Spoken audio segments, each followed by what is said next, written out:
വിശദമായ വാർത്തയിലേക്ക്. ഉന്നത വിദ്യാഭ്യാസ മേഖലയിൽ സർക്കാർ ഗവർണർ പോരും മുറുകുന്നു. മലയാളം സർവകലാശാല VC നിയമനത്തിൽ സർക്കാരിനെ രൂക്ഷമായി വിമർശിച്ച് ഗവർണർ ആരിഫ് മുഹമ്മദ് ഖാൻ. സെർച്ച് കമ്മിറ്റിയിലേക്ക് ഗവർണറുടെ പ്രതിനിധിയെ സർക്കാർ വീണ്ടും ആവശ്യപ്പെട്ടതാണ് വിമർശനത്തിന് കാരണം. മലയാളം സർവകലാശാല VC നിയമനത്തിനായി ഗവർണറെ മറികടന്ന് സർക്കാർ സെർച്ച് കമ്മിറ്റി രൂപീകരിക്കുന്നതാണ് ഗവർണറെ ചടുപ്പിച്ചത്. സർക്കാർ രൂപീകരിക്കുന്ന സെർച്ച് കമ്മിറ്റിയിലേക്ക് ഗവർണറുടെ പ്രതിനിധിയെ വീണ്ടും ആവശ്യപ്പെട്ടതോടെ ഗവർണർ നിലപാട് കടുപ്പിച്ചു. ഉന്നത വിദ്യാഭ്യാസ സെക്രട്ടറിക്ക് നൽകിയ മറുപടി കത്തിൽ രോഷം പ്രകടമാക്കിയാണ് ഗവർണർ ആരിഫ് മുഹമ്മദ് ഖാന്റെ പ്രതികരണം. എന്തു നിയമത്തിന്റെ അടിസ്ഥാനത്തിലാണ് സർക്കാർ കത്തയച്ചതെന്ന് ഗവർണർ ചോദിക്കുന്നു. UGC പ്രതിനിധിയെ ഉൾപ്പെടുത്തി സെർച്ച് കമ്മിറ്റി രൂപീകരിച്ചപ്പോൾ സർക്കാർ പ്രതിനിധിയെ നൽകിയില്ലെന്നും കത്തിൽ ഗവർണർ ചൂണ്ടിക്കാണിച്ചു. ചാൻസലറായ ഗവർണറുടെ നിർദ്ദേശം തള്ളി സ്വന്തം നിലയ്ക്ക് സെർച്ച് കമ്മിറ്റി രൂപീകരിക്കാനായിരുന്നു സർക്കാർ നീക്കം. അതിലേക്ക് ഗവർണറുടെ പ്രതിനിധിയെ നൽകണമെന്നാവശ്യപ്പെട്ട് 2 തവണ ഉന്നത വിദ്യാഭ്യാസ സെക്രട്ടറി രാജ്ഭവന് കത്തയച്ചിരുന്നു. ഇതിനുള്ള മറുപടിയായാണ് ഗവർണറുടെ നിർദ്ദേശപ്രകാരം രാജ്ഭവൻ സെക്രട്ടറി കത്തു നൽകിയത്. ചാൻസലറുടെ അധികാരം വെട്ടിക്കുറയ്ക്കുന്ന ബില്ലിൽ ഗവർണർ ഒപ്പിടാത്തതിനാൽ അതിന് നിയമപരമായ സാധുതയില്ല. പിന്നെ എങ്ങനെയാണ് ഇത്തരത്തിലുള്ളൊരു നടപടിയുമായി സർക്കാർ മുന്നോട്ടു പോകുന്നതെന്ന് ഗവർണർ ചോദിച്ചു. ന്യൂസ് 18 തിരുവനന്തപുരം. കൊച്ചിയിൽ വീണ്ടും പഴകിയ ഇറച്ചി പിടികൂടി. കുണ്ടന്നൂരിൽ നെട്ടൂരിൽ ഇറച്ചി വിൽപ്പനശാലയിലാണ് പഴകിയ 10 കിലോയോളം ബീഫ് പിടികൂടിയത്. പിടിച്ചെടുത്ത മാംസത്തിന് നിറവ്യത്യാസവും കടുത്ത ദുർഗന്ധവും ഉണ്ടായിരുന്നു. ഇന്ന് രാവിലെ ബീഫ് വാങ്ങിയവർ പഴകിയ ഇറച്ചിയാണെന്ന് തിരിച്ചറിഞ്ഞ് കോർപ്പറേഷൻ ആരോഗ്യ വിഭാഗത്തെ അറിയിക്കുകയായിരുന്നു. തുടർന്ന് നടത്തിയ പരിശോധനയിലാണ് പഴകിയ മാംസം കണ്ടെടുത്തത്. മരട് നഗരസഭയിൽ നിന്ന് ഏതാനും കിലോമീറ്റർ മാറിയാണ് കട പ്രവർത്തിച്ചിരുന്നത്. പരിശോധനയിൽ ഇറച്ചിക്കടയ്ക്ക് ലൈസൻസ് ഇല്ലെന്നും കണ്ടെത്തി. കട താൽക്കാലികമായി അടച്ചു. ഷരീഫ് എന്നയാളുടെ ഉടമസ്ഥതയിലുള്ളതാണ് കട. ഇസ്രായേലിൽ കാണാതായ കണ്ണൂർ ഇരിട്ടി സ്വദേശിയായ കർഷകൻ ബിജു കുര്യനെ കണ്ടെത്തി. ബിജു കുര്യനെ ഉടൻ നാട്ടിലേക്ക് തിരിച്ചയക്കും. ഈ മാസം 16-നാണ് ബിജു കുര്യനെ കാണാതായത്. ഇസ്രായേലിൽ കൃഷി പഠിക്കാൻ കേരളത്തിൽ നിന്നുള്ള കർഷക സംഘത്തോടൊപ്പം പോയതായിരുന്നു ബിജു. പുണ്യസ്ഥലങ്ങൾ സന്ദർശിക്കുന്നതിനാണ് സംഘത്തിൽ നിന്ന് ഇയാൾ മുങ്ങിയതെന്നാണ് സൂചന. കർഷകൻ നേരിട്ട് വിളിച്ചതായി സഹോദരൻ അറിയിച്ചെന്ന് കൃഷിമന്ത്രി. സർക്കാരിന് ഔദ്യോഗിക അറിയിപ്പ് കിട്ടിയിട്ടില്ലെന്നും കൃഷിമന്ത്രി പി പ്രസാദ് വ്യക്തമാക്കി. ബിജു കുര്യന്റെ ഇസ്രായേലിൽ നിന്ന് അദ്ദേഹം തിരിച്ചു വന്നും നാളെ ഉച്ചയോടുകൂടി കോഴിക്കോട്ട് എത്തിച്ചേരും എന്നുമുള്ള ഒരു അറിയിപ്പ് ലഭിച്ചിട്ടുണ്ട്. അറിയിപ്പ് ലഭിച്ചിരിക്കുന്നത് അദ്ദേഹത്തിന്റെ സഹോദരനിൽ നിന്നാണ്. ഔദ്യോഗികമായ അറിയിപ്പൊന്നും ഗവൺമെന്റ് മുമ്പാകെ എത്തിയിട്ടില്ല. നമുക്ക് ലഭ്യമായിരിക്കുന്ന വിവരം അദ്ദേഹത്തിന്റെ സഹോദരൻ പറഞ്ഞുള്ള അറിവാണ്. നാളെ ഉച്ചയോടുകൂടി കോഴിക്കോട്ട് എത്തിച്ചേരുമെന്നാണ് അറിയിച്ചിരിക്കുന്നത്. തൃശൂർ വരവൂരിൽ ക്ഷേത്രോത്സവത്തിനിടെ കതിന പൊട്ടിത്തെറിച്ച് 4 പേർക്ക് പരിക്ക്. ശ്യാംജിത്ത്, രാജേഷ്, ശ്യാംലാൽ, ശബരി എന്നിവർക്കാണ് പരിക്ക്. ഇവരെ തൃശൂർ മെഡിക്കൽ കോളേജിൽ പ്രവേശിപ്പിച്ചു. വരവൂർ പാലക്കൽ ക്ഷേത്രത്തിലെ ഉത്സവാഘോഷത്തിനിടെയായിരുന്നു അപകടം.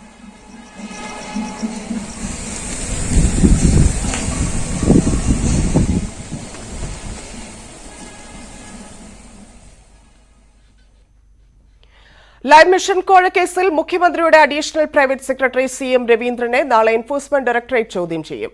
സ്വർണ്ണക്കടത്ത് കേസ് പ്രതി സ്വപ്ന സുരേഷിന്റെ മൊഴിയുടെയും ചാറ്റ് സന്ദേശങ്ങളുടെയും പശ്ചാത്തലത്തിലാണ് ചോദ്യം ചെയ്യുന്നത്. മുഖ്യമന്ത്രിയുടെ അഡീഷണൽ പ്രൈവറ്റ് സെക്രട്ടറി CM രവീന്ദ്രനെ ചോദ്യം ചെയ്യുന്നതിലൂടെ ലൈഫ് മിഷൻ കോഴ ഇടപാടിലെ ചുരുളുകൾ അഴിക്കാനാകുമെന്നാണ് EDയുടെ പ്രതീക്ഷ. റെഡ് ക്രിസന്റ് നൽകിയ 19 കോടി രൂപയിൽ 4.50 കോടിയാണ് കമ്മീഷൻ അടിസ്ഥാനത്തിൽ ഉദ്യോഗസ്ഥർക്കും മറ്റുള്ളവർക്കുമായി കോഴ നൽകിയിരിക്കുന്നത്. M ശിവശങ്കറിന് പുറമെ അത് ആർക്കെല്ലാം വിതരണം ചെയ്യപ്പെട്ടു എന്നതടക്കമുള്ള കാര്യങ്ങൾ രവീന്ദ്രന് അറിയാനാകുമെന്ന് അന്വേഷണ സംഘം കരുതുന്നത്. അതുകൊണ്ട് തന്നെ രവീന്ദ്രനെ 2-3 ദിവസം തുടർച്ചയായി ചോദ്യം ചെയ്യേണ്ടി വരുമെന്നും ED ഉദ്യോഗസ്ഥർ സൂചിപ്പിക്കുന്നു. നാളെ രാവിലെ 10 മണിയോടെ കൊച്ചിയിലെ ED ആസ്ഥാനത്താണ് ചോദ്യം ചെയ്യൽ. M ശിവശങ്കറിനെ 9 ദിവസം തുടർച്ചയായി ചോദ്യം ചെയ്തെങ്കിലും വിലപ്പെട്ട വിവരങ്ങൾ ലഭിച്ചിട്ടില്ലെന്നാണ് സൂചന. ഈ സാഹചര്യത്തിൽ കൂടിയാണ് മുഖ്യമന്ത്രിയുടെ ഓഫീസുമായി ബന്ധപ്പെട്ട മറ്റൊരു ശക്തനായ ആളെ വിളിച്ചു വരുത്തുന്നത്. ക്ലിഫ് ഹൌസിൽ നടന്ന ചർച്ചയിൽ CM രവീന്ദ്രൻ പങ്കെടുത്തിരുന്നു എന്നും അദ്ദേഹത്തിന് എല്ലാം അറിയാമെന്നുമാണ് സ്വപ്ന സുരേഷിന്റെ മൊഴി. CM രവീന്ദ്രനും സ്വപ്നയും തമ്മിലുള്ള അടുപ്പം വെളിവാക്കുന്ന ചാറ്റുകളും ലൈംഗിക ചുവലയുള്ള ചാറ്റുകളും പുറത്തുവന്നിരുന്നു. ന്യൂസ് 18 കൊച്ചി. ലൈഫ് മിഷനിൽ അഴിമതിയില്ലെന്നും സർക്കാരിന് ലൈഫ് മിഷനിൽ നഷ്ടമില്ലെന്നും CPM സംസ്ഥാന സെക്രട്ടറി MV ഗോവിന്ദൻ. CPMന്റെ ജനകീയ പ്രതിരോധ ജാഥയ്ക്ക് ആളെ കൊണ്ടുവരുന്നതിൽ തെറ്റ് കാണുന്നില്ലെന്നും MV ഗോവിന്ദൻ പറഞ്ഞു. ലൈഫ് മിഷന് ഒരു സംഭവം നടന്നിട്ടില്ല. ലൈഫ് മിഷൻ ഇപ്പോഴും മുന്നോട്ടേക്ക് പോവുകയാണ്. ഇപ്രാവശ്യവും ലക്ഷക്കണക്കിന് ആൾക്ക് വീട് കൊടുക്കാൻ ആവശ്യമായ സംവിധാനമാണ് ചെയ്തിട്ടുള്ളത്. പിന്നെ അവിടെയുള്ളതല്ലേ ആ തർക്കം തീർന്നോട്ടെ. ഞങ്ങൾ ഗവൺമെന്റുമായിട്ട് യാതൊരു ബന്ധവുമില്ല. ഗവൺമെന്റിന് ഒരു പൈസയും അതിന്റെ ഭാഗമായിട്ടില്ല. അതെല്ലാം പൂർണ്ണമായിട്ട് സ്പോൺസർ ചെയ്യപ്പെടുന്നതിന്റെ ഭാഗമായിട്ടുള്ളതാണ്. അത് അവരുമായി ബന്ധപ്പെട്ട പ്രശ്നമുണ്ട്. ആ പ്രശ്നം പരിഹരിച്ചോട്ടെ. അതിൽ ആർക്കെങ്കിലും ഉത്തരവാദിത്തമുണ്ടോ? ആർക്കാണോ ഉത്തരവാദിത്തം അവരേറ്റെടുത്തോട്ടെ. ഞങ്ങൾക്കതിൽ യാതൊരു പ്രശ്നമില്ല. ലൈഫ് മിഷൻ അഴിമതിക്ക് പിന്നിൽ മുഖ്യമന്ത്രിയുടെ ഓഫീസെന്ന് ബി.ജെ.പി. സംസ്ഥാന അധ്യക്ഷൻ കെ സുരേന്ദ്രൻ. സി.എം. രവീന്ദ്രന്റെ പങ്ക് പുറത്തുവന്നതോടെ മുഖ്യമന്ത്രിയുടെയും റവന്യൂ മന്ത്രിയുടെയും ഓഫീസാണ് അഴിമതിക്ക് പിന്നിലെന്ന് വ്യക്തമായെന്നും കെ സുരേന്ദ്രൻ പറഞ്ഞു. ഇപ്പോൾ സി.എം. രവീന്ദ്രന്റെ പങ്കാളിത്തം പുറത്തു വന്നതോടുകൂടി മുഖ്യമന്ത്രിയുടെ ഓഫീസ് തന്നെയാണ് ഇത്തരത്തിലുള്ള എല്ലാ അഴിമതികളും നടത്തുന്നത് എന്ന് വ്യക്തമായും പുറത്തു വന്നിരിക്കുകയാണ്. ഈ പ്രളയ ദുരിതാശ്വാസ നിധി തട്ടിപ്പിലും മുഖ്യമന്ത്രിയുടെ ഓഫീസിനും റവന്യൂ മന്ത്രിയുടെ ഓഫീസിനുമൊക്കെ ഉത്തരവാദപ്പെട്ട ആളുകളുടെ പങ്കുണ്ടോ എന്നുള്ളതും അന്വേഷിക്കേണ്ടതാണ്. ഇത് പാവപ്പെട്ട ആളുകൾ കുടുക്ക പൊട്ടിച്ചും ആടിനെ വിറ്റും അങ്ങനെ സ്കൂൾ കുട്ടികളുടെ സഞ്ചയികയിൽ നിന്ന് എടുത്തുമൊക്കെയാണ് കോടിക്കണക്കിന് രൂപയുടെ ഈ ദുരിതാശ്വാസ നിധി ഉണ്ടാക്കിയത്. പാവങ്ങളെ പിച്ചച്ചട്ടിയിൽ കൈയിട്ട് വാരി തടിച്ചു കൊടുക്കുന്ന സമ്പന്നന്മാരായിട്ട് ഭരണകക്ഷി മാറിയിരിക്കുകയാണ്. അതുകൊണ്ട് ഇത് ഗൗരവതരമായിട്ടുള്ള അന്വേഷണം ഇക്കാര്യത്തിൽ വേണം. KTDFCയിൽ നിന്നെടുത്ത വായ്പാ ബാധ്യത തീർക്കാൻ തിരുവനന്തപുരം കോഴിക്കോട് ബസ് സ്റ്റാൻഡ് ഉൾപ്പെടുന്ന വ്യാപാര സമുച്ചയങ്ങൾ കൈമാറാൻ KSRTC. വാണിജ്യ സമുച്ചയങ്ങൾ സ്ഥിതി ചെയ്യുന്ന KSRTCയുടെ ഭൂമിയാണ് Kerala transport development finance corporation വിട്ടു നൽകുന്നത്. തമ്പാനൂർ, കോഴിക്കോട്, അങ്കമാലി, തിരുവല്ല എന്നീ സ്ഥലങ്ങളിലെ വാണിജ്യ സമുച്ചയങ്ങൾ നിലനിൽക്കുന്ന ഭൂമിയാണ് KTDFCക്ക് കൈമാറുന്നത്. സാമ്പത്തിക പ്രതിസന്ധി രൂക്ഷമായതോടെ KSRTCക്ക് നൽകാനുള്ള 500 കോടി തിരിച്ചടയ്ക്കാൻ KTDFC ആവശ്യപ്പെട്ടെങ്കിലും പണമടച്ചില്ല. ഭൂമി ലഭിക്കുന്നതോടെ 100 കോടിയുടെ ആസ്തി KTDFCക്ക് കണക്കാക്കാനാകും. സാമ്പത്തിക ബാധ്യത കാരണം നിക്ഷേപം സ്വീകരിക്കാൻ KTDFCക്ക് റിസർവ് ബാങ്ക് വിലക്കേർപ്പെടുത്തിയിരുന്നു. ഇതിന് പരിഹാരമായാണ് ഭൂമി കൈമാറ്റം. നൽകാനുള്ള തുകയ്ക്ക് പകരമായി വിപണി വില നിശ്ചയിച്ച് കോംപ്ലക്സുകൾ മാത്രമായി കൈമാറാനാണ് ആലോചന. ഡിപ്പോ മൊത്തത്തിൽ കൈമാറില്ല. തമ്പാനൂരിൽ 4.5 ഏക്കർ ഡിപ്പോയിൽ KTDFCയുടെ കെട്ടിടവും അത് സ്ഥിതി ചെയ്യുന്ന 90 സെന്റുമായിരിക്കും കൈമാറുന്നത്. അതേസമയം പുതുക്കിയ കൺസോർഷ്യം വായ്പയിൽ KTDFCയുടെ വിഹിതത്തിൽ 150 കോടി രൂപയിൽ താഴെയാണ് KSRTCക്ക് ഇനി നൽകാനുള്ളത്. ഭൂമി കൈമാറ്റത്തിൽ ട്രാൻസ്പോർട്ട് തൊഴിലാളി സംഘടനകൾക്ക് കടുത്ത പ്രതിഷേധവുമുണ്ട്. KSRTCയെ രക്ഷിക്കാനാണ് KTDFC എന്ന സ്ഥാപനം തുടങ്ങിയത്. എന്നാൽ ഇപ്പോൾ KTDFCയെ കൂടി രക്ഷിച്ചെടുക്കേണ്ട ഗതികേടിലാണ് സർക്കാർ. തിരുവനന്തപുരത്ത് നിന്നും നന്ദകുമാർ, ന്യൂസ് 18. നിർബന്ധിത VRS എന്നത് വ്യാജ വാർത്തയെന്ന് ഗതാഗത മന്ത്രി ആന്റണി രാജു. അത് LDF സർക്കാരിന്റെ നയമല്ല. മാനേജ്മെന്റ് തലത്തിലോ സർക്കാർ തലത്തിലോ ഇക്കാര്യം ആലോചിച്ചിട്ടില്ലെന്നും മന്ത്രി പറഞ്ഞു. VRSനെ സംബന്ധിച്ച് നിർബന്ധിത VRS KSRTCയിൽ ഏർപ്പെടുത്താൻ പോകുന്നു എന്നുള്ളൊരു വ്യാജ വാർത്ത കഴിഞ്ഞ ദിവസങ്ങൾ പ്രചരിപ്പിക്കുകയാണ്. നിർബന്ധിത VRS LDF ഗവൺമെന്റിന്റെ നയമല്ല. അങ്ങനെ നിർബന്ധിച്ച് ഒരാളെപ്പോലും VRS വാങ്ങാൻ ഒരു കാരണവശാലും അനുവദിക്കുന്നതല്ല. അങ്ങനെ ഒരു തീരുമാനം ഒരു തലത്തിലും ആലോചിച്ചിട്ടുമില്ല, കൈക്കൊണ്ടിട്ടുമില്ല. പാർട്ടിക്കകത്ത് തെറ്റായ പ്രവണതകൾ ഉണ്ടെങ്കിൽ അത് അംഗീകരിക്കില്ലെന്ന് CPM സംസ്ഥാന സെക്രട്ടറി MV ഗോവിന്ദൻ. കളകളുണ്ടെങ്കിൽ പറിച്ചു കളയുമെന്നും MV ഗോവിന്ദൻ പറഞ്ഞു. ഇത് PK ശശിയെക്കുറിച്ചാണോ എന്ന ചോദ്യത്തിന് അങ്ങനെ വ്യാഖ്യാനിക്കേണ്ട എന്നായിരുന്നു മറുപടി. EP ജയരാജന് എപ്പോൾ വേണമെങ്കിലും ജാഥയിൽ പങ്കെടുക്കാമെന്നും അതുമായി ബന്ധപ്പെട്ട ചോദ്യത്തിന് MV ഗോവിന്ദൻ മറുപടി നൽകി. പാർട്ടിക്കകത്ത് തെറ്റുതിരുത്തൽ പ്രക്രിയയുടെ ഭാഗമായി എന്തെല്ലാം തെറ്റായ പ്രവണതയുണ്ടോ ആ പ്രവണതയെ മുഴുവൻ ഈ പാർട്ടി ഫലപ്രദമായി പരിഹരിച്ച് മുമ്പോട്ടേക്ക് പോകും. ഞങ്ങൾ എല്ലാ അർത്ഥത്തിലും ഓരോന്നിനും കൃത്യമായ മറുപടി പറഞ്ഞുകൊണ്ട് തന്നെയാണ് പോകുന്നത്. തെറ്റായ ഒരു പ്രവണതയും പാർട്ടി വെച്ച് പൊറപ്പിക്കില്ല എന്ന് ഞാൻ ഉറപ്പായിട്ട് പറഞ്ഞിട്ടുണ്ട്. അതായത് നല്ല വിള എല്ലാവർക്കും ശരിയായ രീതിയിൽ ലഭിക്കണമെങ്കിൽ അതിൻ്റെ കള അവസാനിപ്പിക്കേണ്ടത് അത് അവസാനിപ്പിക്കുകയും ചെയ്യും. വിളവിന് രോഗം വന്നാൽ രോഗം ചികിത്സിച്ചു മാറ്റുകയും ചെയ്യും. EP ജയരാജന് ഏത് സമയത്തും ജാഥയിൽ പങ്കെടുക്കുന്ന യാതൊരു പ്രയാസമില്ല. ഇനിയിപ്പോൾ 18-ാം തീയതി വരെയുണ്ട് ജാഥ. CPM പാലക്കാട് ജില്ലാ സെക്രട്ടേറിയറ്റ് അംഗം PK ശശിക്കെതിരെയുള്ള അഴിമതി ആരോപണം അന്വേഷിച്ച ഏകാംഗ കമ്മീഷന് മുന്നിൽ പരാതിക്കാർ സമർപ്പിച്ച രേഖകൾ പുറത്ത്. മണ്ണാർക്കാട് ഏരിയ കമ്മിറ്റി സമർപ്പിച്ച തെളിവുകളുടെ വിശദാംശങ്ങളാണ് പുറത്തുവന്നത്. PK ശശി പാർട്ടിയുടെ മറവിൽ 7 പ്രധാന ക്രമക്കേടുകൾ നടത്തിയെന്നാണ് പരാതിക്കാർ ഏകാംഗ കമ്മീഷനായ CPM സംസ്ഥാന സെക്രട്ടേറിയറ്റ് അംഗം പുത്തലത്ത് ദിനേശിനോട് പറഞ്ഞത്. ആരോപണങ്ങൾ സംബന്ധിച്ച തെളിവുകളും ഇവർ ഹാജരാക്കി.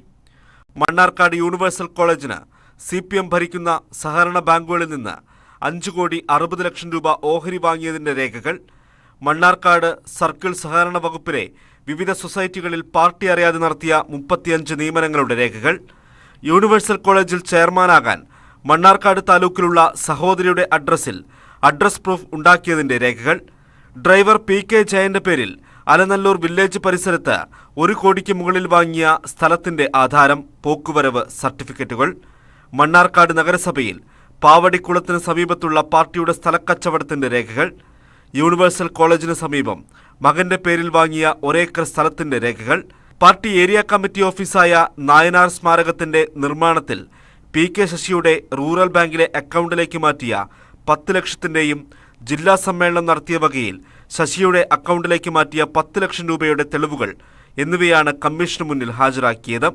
പാർട്ടിയുടെ ഒരു തരത്തിലുമുള്ള അനുമതിയും PK ശശിയുടെ ഇടപാടുകൾക്കുണ്ടായിരുന്നില്ല.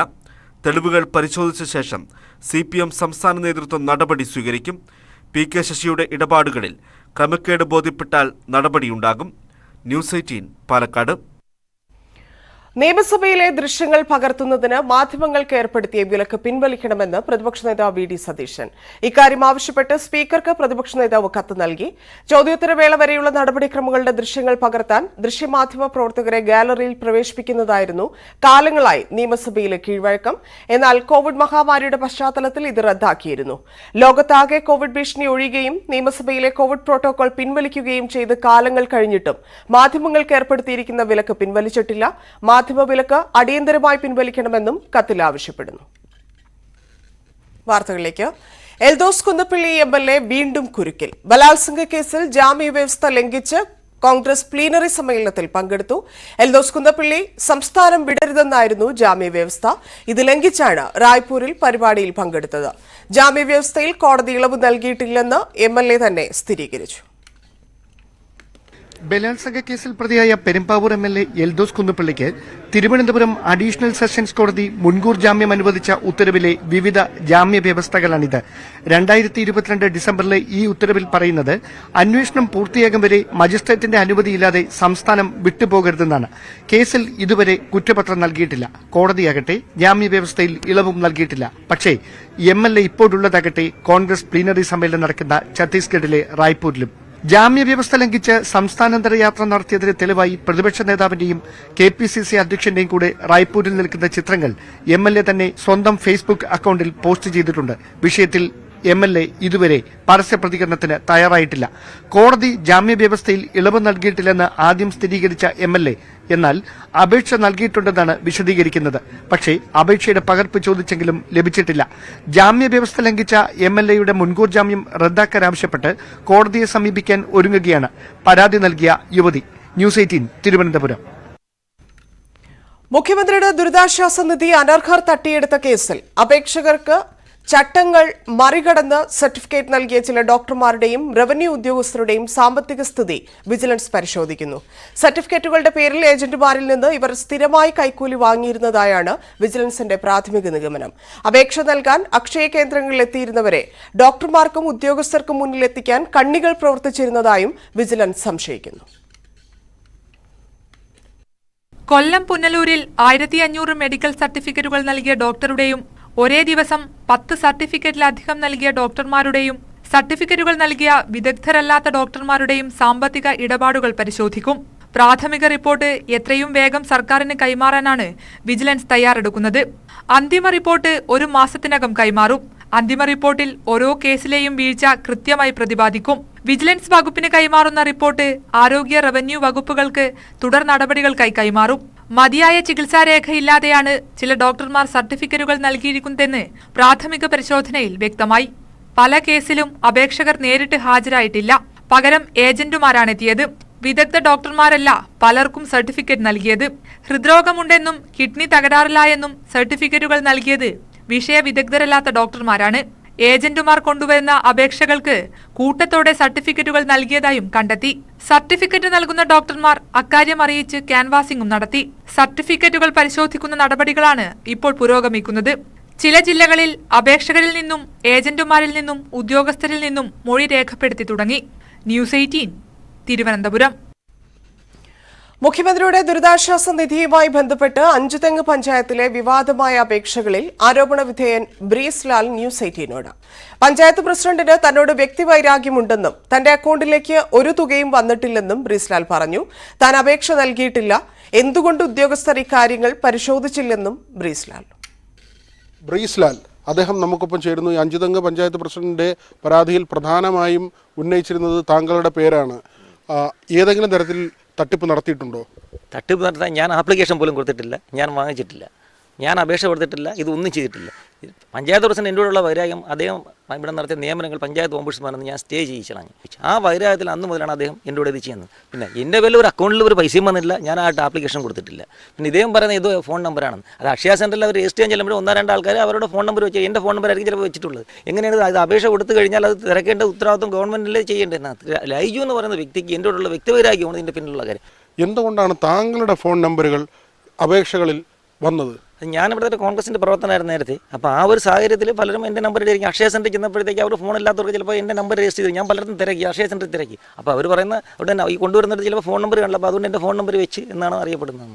താങ്കൾ ആരിൽ നിന്നെങ്കിലും ഈ കമ്മീഷൻ തുകയോ അങ്ങനെ എന്തെങ്കിലും വാങ്ങിയിട്ടുണ്ടോ? ഞാൻ വാങ്ങിച്ചു കൊടുത്താലേ എനിക്ക് വാങ്ങിക്കേണ്ട ആവശ്യമുള്ളൂ. അങ്ങനെ കമ്മീഷൻ തുക വാങ്ങിക്കുക, അങ്ങനെ ഏതെങ്കിലും ഒരാൾ തെളിയിക്കണമെന്നുണ്ടെങ്കിൽ എന്ത് കുറ്റമാണെന്ന് ഞാൻ ചെയ്യാൻ തയ്യാറാണ്. അതിൽ അവർ ഉന്നയിക്കുന്ന ആരോപണം ഉമ്മൻചാണ്ടിയുടെ സമയം മുതൽ ഈ തട്ടിപ്പ് നടക്കുന്നു, ഇപ്പോഴാണ് ഈ അന്വേഷണം വന്നതും കണ്ടെത്തിയതും. അങ്ങനെ ഉമ്മൻചാണ്ടിയുടെ സമയത്ത് താങ്കൾ ആർക്കെങ്കിലും ഇങ്ങനെ സഹായം വാങ്ങി കൊടുത്തിട്ടുണ്ടോ? ഉമ്മൻചാണ്ടിയുടെ സമയത്ത് പലർക്കും കിട്ടിയിട്ടുണ്ട്. അപ്പോൾ അത് എന്താ 10,000 രൂപ വരെ മുഖ്യമന്ത്രി എഴുതുമായിരുന്നു. പിന്നെ ഉള്ളത് കളക്ടർ റിപ്പോർട്ട് അടിസ്ഥാനത്തിലാണ് ചെയ്യുന്നത്. അതെല്ലാം ഗവൺമെൻറ് ഉദ്യോഗസ്ഥർ പരിശോധിച്ച് മറ്റു നല്ല കാര്യങ്ങൾ ചെയ്തിട്ടുണ്ട്. അപ്പോൾ ഇദ്ദേഹത്തിൻ്റെ രാഷ്ട്രീയ പരാതിൻ്റെ അടിസ്ഥാനത്തിൽ മാത്രം ഇത് ചെയ്തു. പ്രത്യേകിച്ച് എൻ്റെ ഈ വാർഡെന്ന് പറയുന്നത് കോൺഗ്രസിൻ്റെ വാർഡാണ്. ഈ വാർഡ് അദ്ദേഹം നിർത്തിയ സ്ഥാനാർത്ഥി പരാജയപ്പെട്ടു. ആ പരാതിയിലാണ് ഇദ്ദേഹം ഇങ്ങനെ ഇത് പറഞ്ഞുകൊണ്ട് കിടക്കുന്നത്. താങ്കളുടെ ഭാര്യ സെക്രട്ടേറിയറ്റിൽ ജോലി ചെയ്യുന്നു, ഈ ഭാര്യയുടെ ഇടപെടലും ഇതിലുണ്ട് എന്നുള്ള ആരോപണം. അവർ ജോലി ചെയ്യുന്നത് ഫിനാൻസിലല്ല, പിന്നെ ഇത് ഇവരെങ്ങനെ ഇടപെടുന്നതിനകത്ത്? ഇത് ഇവിടെ നിന്ന് വില്ലേജ് ഓഫീസർ പോയിട്ട് കളക്ടർ അവരിൽ നോക്കിയാലേ ചെയ്യുന്നതിനകത്ത്. താങ്കളുടെ നമ്പർ എന്തുകൊണ്ട് ഈ അപേക്ഷകളിൽ വരുന്നു? അക്ഷയ സെൻറ്ററിൽ ചെല്ലുമ്പോഴത്തേക്ക് ഒരുപക്ഷെ അവർക്ക് നമ്പർ ഇല്ലായിരുന്നു, അങ്ങനെ ആ ഫോണില്ലായിരുന്നപ്പോൾ ചിലപ്പോൾ ചെയ്താൽ, പിന്നെ ഡെത്ത് കേസിൽ ആരെങ്കിലും കൊണ്ടുവന്നപ്പോൾ ചെയ്തെന്നാൽ എനിക്കല്ല. ഞാൻ ആപ്ലിക്കേഷൻ കൊണ്ട് എനിക്ക് എൻ്റെ പേഴ്സണൽ ആയിട്ടുള്ള ആപ്ലിക്കേഷനിലല്ലേ എനിക്ക് വയ്ക്കേണ്ട ആവശ്യം വരുന്നുള്ളൂ. താൻ ആർക്കും വേണ്ടി ഇടപെട്ടിട്ടില്ല, ഏതെങ്കിലും തരത്തിൽ കമ്മീഷൻ തുക താൻ കൈപ്പറ്റിയിട്ടില്ല, തൻ്റെ നമ്പർ എങ്ങനെ അപേക്ഷകളിൽ തുടർച്ചയായി വന്നു എന്നതിനെക്കുറിച്ചും വിശദീകരണമില്ല. ഉദ്യോഗസ്ഥരുടെ ഭാഗത്ത് വീഴ്ചയുണ്ടായെങ്കിൽ അതാണ് അന്വേഷിക്കേണ്ടത്. ഇത്തരത്തിലുള്ളൊരു വിശദീകരണം ബ്രീസ്ലാൽ നൽകുമ്പോൾ സർക്കാരും അക്കാര്യത്തിൽ ഒരു കൃത്യമായ അന്വേഷണം നടത്തി മറുപടി നൽകേണ്ടതുണ്ട്. കൃഷ്ണപ്രസാദിനൊപ്പം വി വിനോദ്, ന്യൂസ് 18 തിരുവനന്തപുരം. ED അന്വേഷണം അവസാനിച്ചു എന്ന് പറഞ്ഞവർക്ക് ഇപ്പോൾ കാര്യങ്ങൾ മനസ്സിലായി കാണുമെന്ന് കേന്ദ്രമന്ത്രി വി മുരളീധരൻ. ഏതറ്റം വരെയും പോയി കുറ്റക്കാരെ കണ്ടെത്തും. മുഖ്യമന്ത്രിയുടെ ഓഫീസിലേക്ക് നേരത്തെ തന്നെ അന്വേഷണം എത്തിയിരുന്നുവെന്നും വി മുരളീധരൻ പറഞ്ഞു. CPM-ഉം BJP-യും തമ്മിൽ ധാരണയായി എന്നൊക്കെ പറഞ്ഞ ആൾക്കാർ ഇപ്പോഴെങ്കിലും യാഥാർത്ഥ്യം തിരിച്ചറിഞ്ഞിട്ടുണ്ടാകും എന്ന് ഞാൻ വിചാരിക്കുകയാണ്. കാരണം നരേന്ദ്രമോദി സർക്കാരിൽ അഴിമതിക്കാരായിട്ടുള്ള ഒരാളെയും വെറുതെ വിടുന്ന പ്രശ്നമില്ല. അഴിമതിയെ സംബന്ധിച്ചിട്ടുള്ള ഏത് ആരോപണങ്ങളുണ്ടെങ്കിലും ആ ആരോപണങ്ങൾ പരിപൂർണമായും അന്വേഷിച്ച് അതിൻ്റെ ഏതറ്റം വരെയും പോയി അന്വേഷിക്കാൻ ഒരു മടിയും സർക്കാരിന്റെ ഭാഗത്തു നിന്നുണ്ടാകില്ല. അധികാരത്തിലെത്തിയാൽ ജാതി സെൻസസ് നടത്തുമെന്ന് കോൺഗ്രസ്. പിന്നാക്ക വിഭാഗങ്ങളുടെ താൽപര്യവും പ്രാതിനിധ്യവും സംരക്ഷിക്കും. OBC ക്ഷേമത്തിനായി പ്രത്യേക മന്ത്രാലയം രൂപീകരിക്കും. വനിതാ കമ്മീഷന് ഭരണഘടനാ പദവി നൽകുമെന്നും പ്ലീനറി സമ്മേളനത്തിൽ അവതരിപ്പിച്ച പ്രമേയത്തിൽ പറയുന്നു. പ്ലീനറി സമ്മേളനത്തെ രാഹുൽ ഗാന്ധി അഭിസംബോധന ചെയ്യുകയാണ്. പ്രധാനമന്ത്രി നരേന്ദ്രമോദിക്കെതിരെ രൂക്ഷ വിമർശനം രാഹുൽ ഉന്നയിച്ചു. സർക്കാരിന്റെ നയങ്ങൾ മൂലമാണ് അദാനി സമ്പന്നനായത്. അദാനിയും മോദിയും ഒന്നാണെന്നും രാഹുൽ ഗാന്ധി വിമർശിച്ചു. अदानी जी और मोदी जी एक हैं.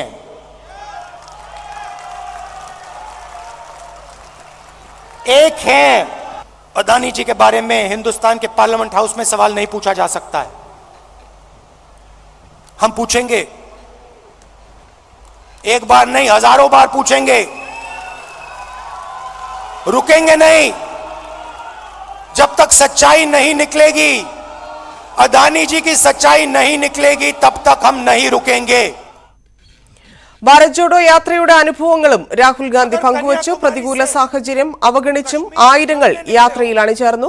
ചെറുപ്പക്കാരും യുവാക്കളും നിരാശരെന്ന് ബോധ്യപ്പെട്ടതായും രാഹുൽ ഗാന്ധി പറഞ്ഞു. कन्याकुमारी से कश्मीर चलने निकले हो तो अपने दिल से अहंकार मिटाओ, घमंड मिटाओ, नहीं तो मत चलो. और मुझे ये बात सुननी पड़ी, मुझ में उतनी शक्ति नहीं थी कि मैं इस बात को ना सुनूं. और आस्ते आस्ते मैंने नोटिस किया मेरी आवाज चुप होती गई। पहले किसान से मिलता था। ബിജെപിയെ താഴെയിറക്കാൻ പ്രതിപക്ഷം ഒന്നിക്കണമെന്ന് പ്രിയങ്ക ഗാന്ധി ആഹ്വാനം ചെയ്തു. कि आप में कितनी हिम्मत है, अब देश को भी यह हिम्मत दिखानी है। देश के संविधान के लिए, लोकतंत्र के लिए और एक मजबूत भविष्य के लिए हमें सबको इकट्ठे लड़ना है। സ്പോർട്സ് 2020 വനിതാ ലോകകപ്പ് ഫൈനലിൽ ഓസ്ട്രേലിയ ഇന്ന് ദക്ഷിണാഫ്രിക്കയുമായി ഏറ്റുമുട്ടും. ആദ്യമായിട്ടാണ് ഒരു ദക്ഷിണാഫ്രിക്കൻ സംഘം ക്രിക്കറ്റ് ലോകകപ്പിന്റെ ഫൈനൽ കളിക്കുന്നത്. മറുവശത്ത് ഹാട്രിക് കിരീടം ലക്ഷ്യമിടുന്ന ഓസ്ട്രേലിയ 7ാമത്തെ 2020 ലോകകപ്പ് ഫൈനലാണ് കളിക്കുന്നത്. 6 തവണ ഓസ്ട്രേലിയ ചാമ്പ്യന്മാരായിട്ടുണ്ട്. 2016 ഇന്ത്യയിൽ നടന്ന ലോകകപ്പിന്റെ ഫൈനലിൽ മാത്രമാണ് ഓസ്ട്രേലിയ പരാജയപ്പെട്ടത്. സെമി ഫൈനലിൽ ഇന്ത്യ 5 റൺസിന് മറികടന്നാണ് ഓസ്ട്രേലിയ ഇത്തവണ ഫൈനലിലെത്തിയത്. ഗ്രൂപ്പ് ഘട്ടത്തിൽ തോൽവി അറിയാത്ത ഇംഗ്ലണ്ടിനെയാണ് സെമിയിൽ ആതിഥേയരായ ദക്ഷിണാഫ്രിക്ക വീഴ്ത്തിയത്. ഇന്ത്യൻ സമയം വൈകിട്ട് 6:30 കേപ്പ് ടൗണിലാണ് മത്സരം. വാർത്താ ബുള്ളറ്റിൻ പൂർണ്ണമാവുന്നു. നമസ്കാരം.